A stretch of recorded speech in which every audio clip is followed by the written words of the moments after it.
लद्दाख में चल रहे भारत चीन विवाद को लेकर लगातार बड़ी खबरें देखने को मिल रही हैं। भारत और चीन 6 जून को इस मामले में बड़ी बातचीत करने वाले हैं।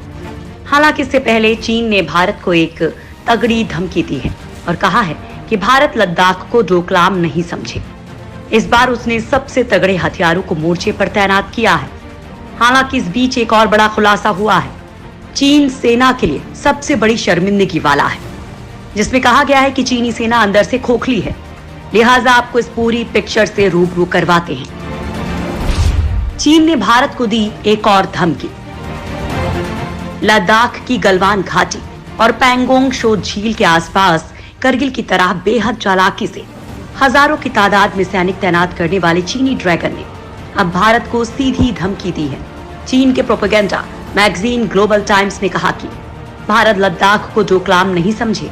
हमारी सेना ने भारत से पहाड़ों में जंग लड़ने के लिए पूरी तैयारी कर रखी है। चीन ने कहा कि डोकलाम की घटना के बाद उसने अपने जखीरे में टैंक से लेकर अत्याधुनिक ड्रोन शामिल किया है। चीन बढ़ा चुका है हथियारों का जखीरा। ग्लोबल टाइम्स ने कहा कि चीन ने अपने हथियारों के जखीरे में टाइप 15 टैंक, Z-20 हेलीकॉप्टर और GJ-2 ड्रोन शामिल किए हैं, जो उसे पहाड़ों और ऊंचाई वाले इलाकों में युद्ध के दौरान बढ़त दिलाएंगे। टाइप 15 टैंक को पिछले साल ही सेना में शामिल किया गया है। चीनी विश्लेषकों ने दावा किया कि तिब्बत के पहाड़ों में यह हल्का टैंक बहुत आसानी से काम करेगा, जबकि बड़े टैंकों को जाने में दिक्कत होगी। ये टैंक किसी भी अन्य टैंक को पीछे छोड़ देगा। PLA ने अत्याधुनिक TCL-181 तोप तैनात की है। 25 टन की इस तोप को कहीं भी बेहद आसानी से ले जाया जा सकता है। हल्की होने की वजह से ये बेहद आसानी से पहाड़ों में घातक हमले कर सकती है। ये पूरी तरह से स्वचालित और अर्ध स्वचालित है। इन दोनों को ही चीन ने जनवरी में ही तिब्बत के पठारों पर तैनात कर रखा है। उन्होंने बताया कि चीनी सेना ने तिब्बत में भारतीय सीमा पर मल्टीपल रॉकेट लॉन्चर सिस्टम तैनात किया है। ये रॉकेट लॉन्चर 370 mm के रॉकेट दागने में सक्षम है। हथियारों की धौंस दिखा रहा चीन। ग्लोबल टाइम्स ने कहा कि चीनी सेना ने Z-20 मालवाहक हेलीकॉप्टर तिब्बत में तैनात किया है। यह हेलीकॉप्टर किसी भी मौसम में सैनिकों और सैन्य साजो सामान को पहुंचा सकता है। इसके अलावा Z-8G विशाल ट्रांसपोर्ट हेलीकॉप्टर तैनात किया गया है। यह हेलीकॉप्टर 4500 फुट की ऊंचाई पर भी काम कर सकता है। चीनी समाचार पत्र ने बताया कि PLA ने हथियारों से लैस GJ-2 ड्रोन निगरानी विमान को तिब्बत में तैनात कर रखा है। इसे पूरे तिब्बत में निगरानी के लिए इस्तेमाल किया जा रहा है। चीन ने दावा किया कि इन हथियारों के बल पर चीनी सेना ऊंचाई वाले इलाके में किसी भी तरह के हमले का जवाब देने में सक्षम है। बता दें कि लद्दाख में चीन ने अपने सदाबहार दोस्त पाकिस्तान की तरह चालबाजी की है। दरअसल सेना के कुछ जवानों के कोरोना संक्रमित होने के बाद भारत ने वास्तविक नियंत्रण रेखा LAC के करीब मार्च के शुरू में अपने होने वाले अभ्यास को कुछ समय के लिए टाल दिया था। इसी का फायदा उठाते हुए चीनी सेना ने रणनीतिक दृष्टि से अहम भारतीय सेना के पेट्रोलिंग वाले इलाके में आगे बढ़ते हुए वहां अपनी पोजीशन मजबूत कर ली। इसके बाद से दोनों देशों के बीच तनाव चरम पर है।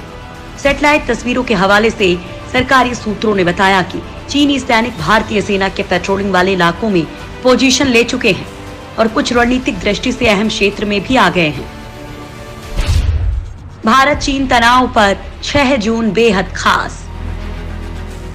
भारत और चीन के बीच जारी तनातनी के बीच lieutenant general YK Joshi Ladakh पहुंच गए हैं। वो वहां मौजूदा स्थिति का जायजा लेंगे। लद्दाख भारतीय सेना की 14वीं कोर के अंडर आता है और ये कोर नॉर्दर्न कमांड में आती है। 14वीं कोर का हेडक्वार्टर लेह में है, जहां नॉर्दर्न आर्मी कमांडर गए हैं। लेफ्टिनेंट जनरल YK जोशी पहले 14वीं कोर के कमांडर भी रह चुके हैं। ईस्टर्न लद्दाख में चल रहे तनाव के बीच आर्मी कमांडर का ये दौरा अहम माना जा रहा है। मंगलवार को भारत चीन के बीच तनाव खत्म करने के लिए हाईएस्ट कमांडर लेवल की मीटिंग भी हुई, जिसका कोई नतीजा नहीं निकल पाया। हालांकि कई मुद्दों पर चर्चा जरूर हुई। LAC पर तनाव दूर करने के लिए प्रोटोकॉल के मुताबिक लोकल कमांडर डेलीगेशन लेवल और हाईएस्ट कमांडर स्तर की मीटिंग होती है। पहले मसले को लेकर लोकल कमांडर स्तर की मीटिंग में सुलझाने की कोशिश होती है। इसमें बात ना बने तो डेलीगेशन लेवल मीटिंग होती है, जिसमें आर्मी के ब्रिगेडियर लेवल के अधिकारी मीटिंग करते हैं। इसके बाद हाईएस्ट कमांडर स्तर पर मीटिंग होती है, जो आर्मी की मेजर जनरल लेवल के अधिकारियों के बीच में होती है। अब 6 जून को फिर से दोनों देशों के मिलिट्री कमांडर्स की मीटिंग होनी है। भारत चीन दोनों देशों ने डिप्लोमेटिक स्तर से भी ये संदेश दिया है कि दोनों बातचीत से ही मसले का हल चाहते हैं। हालांकि अभी LAC में तनाव की कमी नहीं आई है और दोनों तरफ के सैनिक डटे हुए हैं। युद्ध के लिए अनफिट हैं 20% चीनी सैनिक। चीन के सरकारी समाचार पत्र ने दावा किया है कि उनके सैनिक भारत के किसी भी हमले का जवाब देने के लिए तैयार हैं। लेकिन चीनी सेना की एक रिपोर्ट ने चीनी मीडिया के दावे की पोल खोल कर रख दी है। चीन की पीपल्स लिबरेशन आर्मी ने स्वीकार किया है कि उसके 20% सैनिक जंग के लिए अनफिट हैं और मास्टरबेट करते हैं। चीनी सेना की रिपोर्ट में कहा गया है कि 20% चीनी सैनिकों का वजन जरूरत से ज्यादा है और वे युद्ध के लिए अनफिट हैं। चीन की सेना ने अपने सैनिकों की आदत में सुधार के लिए कई निर्देश दिए थे। PLA ने अपने सैनिकों से ज्यादा वीडियो गेम नहीं खेलने, स्मार्टफोन का इस्तेमाल कम से कम करने और मास्टरबेट कम करने के लिए कहा था। PLA ने अपने सैनिकों की बुरी आदतों को देख मजबूरन अपने मुखपत्र पीपल्स लिबरेशन रैली में इन सिद्धांतों को प्रकाशित किया था। हालात यहाँ तक थे कि एक शहर में 57% सैनिक टेस्ट में फेल हो गए थे। चीनी सेना ने कहा कि 8% सैनिकों के स्क्रोटम में एक वेन काफी लंबी है। उसने दावा किया कि ये ज्यादा बैठने की वजह से होता है। PLA ने कहा कि ये लंबे समय तक कंप्यूटर गेम खेलने, बहुत ज्यादा मास्टरबेट करने और अभ्यास कम करने की वजह से भी हुआ है। चीनी सेना के टेस्ट में 25% सैनिकों के अनफिट होने के पीछे अत्यधिक शराब पीना भी शामिल है।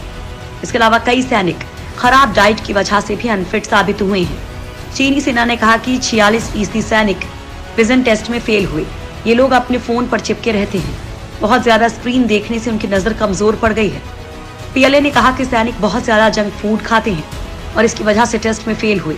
गंदा पानी पीने की वजह से उन्हें साइनस की भी दिक्कत है।